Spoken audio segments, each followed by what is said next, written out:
PM news आपल्या बातम्या आपलं चॅनेल। रिपब्लिकन पार्टी ऑफ इंडियाचे सातारा जिल्हाध्यक्ष संजयजी गाडे साहेब यांनी लोकसभा निवडणुकीसाठी स्वतः उमेदवारी जाहीर केलेली आहे आणि खरं तर आघाडी घेतलेली आहे त्यांनी आणि एक प्रकारे त्यांनी आपला वचननामा निवडणुकीचा वचननामा लोकांपर्यंत पोहोचवण्याचं काम जिल्ह्यामध्ये जोरदार सुरू केलं आहे। तर त्यांनी ही जी आघाडी घेतलेली आहे त्या संदर्भात आपण त्यांच्याशी चर्चा करणार आहोत की त्यांची या निवडणुकीला उभे राहण्याची नेमकी ध्येय धोरणं काय आहेत किंवा लोकांसाठी त्याचा वचननामा काय असणार आहे, कशा पद्धतीने निवडणूक लढणार आहे ही सविस्तर सर्व जाणून घेऊया आपण त्यांच्याकडून। गाडे साहेब नमस्ते।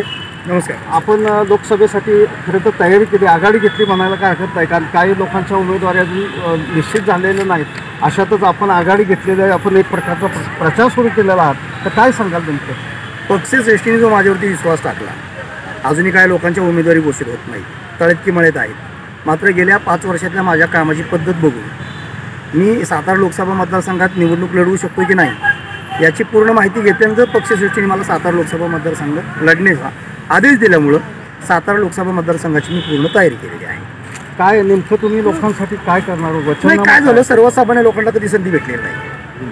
जे प्रस्थापित घराणे आहेत, मग आमदारकी असो, खासदारकी असो, पंचायत समिती असो, जिल्हा परिषद असो, तेच चेहरे बघून लोकांना कंटाळा आलेला आहे। बरं, हे जे चेहरे आहेत ना, हे कधी सर्वसामान्य लोकांसाठी भांडत नाही, स्वतःचे नातेवाईक, पै पाहुणे, मित्रमंडळी, नाते मग चेले चापाटे यांच्यासाठी राजकारण करणं, सत्तेतून पैसा आणि पैशातून सत्ता ही पद्धत असल्यामुळं सर्वसामान्य कुटुंबातला जर माझ्यासारखा माणूस खासदार झाला तर लोकांना अपेक्षा आहे त्यांचे प्रश्न मार्गी लागतील। नाही, लोकांना निश्चितच तुम्ही जर खासदार झाला तर आवडेल, पण जे प्रस्थापित लोक आहेत त्यांच्याबाबत तुम्हाला काय वाटतंय? ते तुमच्या दबाव आणतील, त्यांना तुमची उमेदवारी गोड लागणार नाही, मग त्या बाबतीत तुमचं काय कसं काय भूमिका असेल? मी कार्यकर्ताच कडवट आहे, शिवरायांचा, मौलाना बाबासाहेब आंबेडकर यांचा अनुयायी आहे। सगळ्या जाती धर्मासाठी मी आत्तापर्यंत रस्त्यावरची लढाई लढत आलेलो आहे।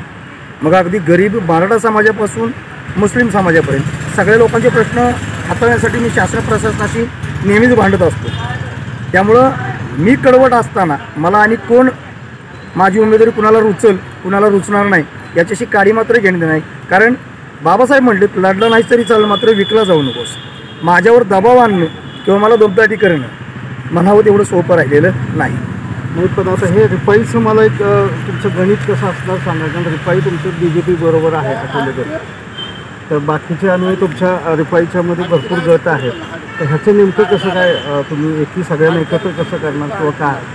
सगळ्यात महत्त्वाचा प्रश्न तुम्ही विचारला। माझ्या माहितीप्रमाणे आत्तापर्यंत कुठल्याही पत्रकाराने हा प्रश्न विचारला नाही। रिपाईमध्ये अनेक गट आहेत।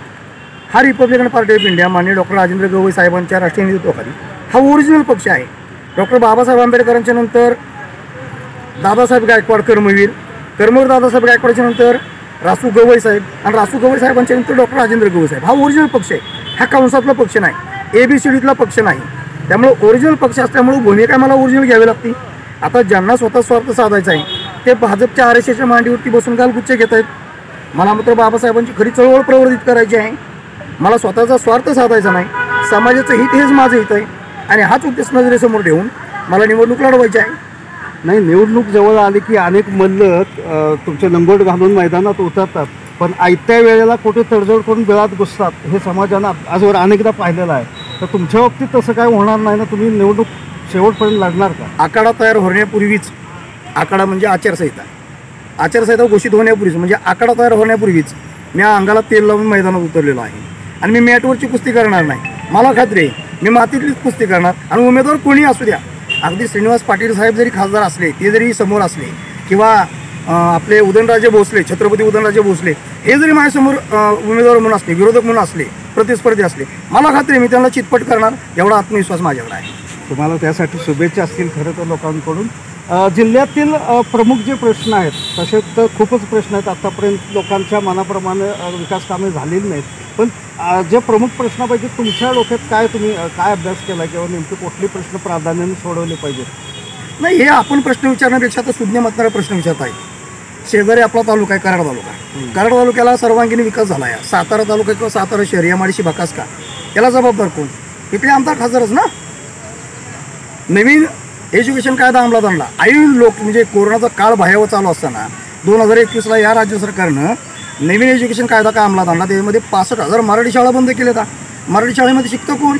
सर्वसामान्यांची, शेतकऱ्याची, गरिबांचीच मुलं शिकतात ना.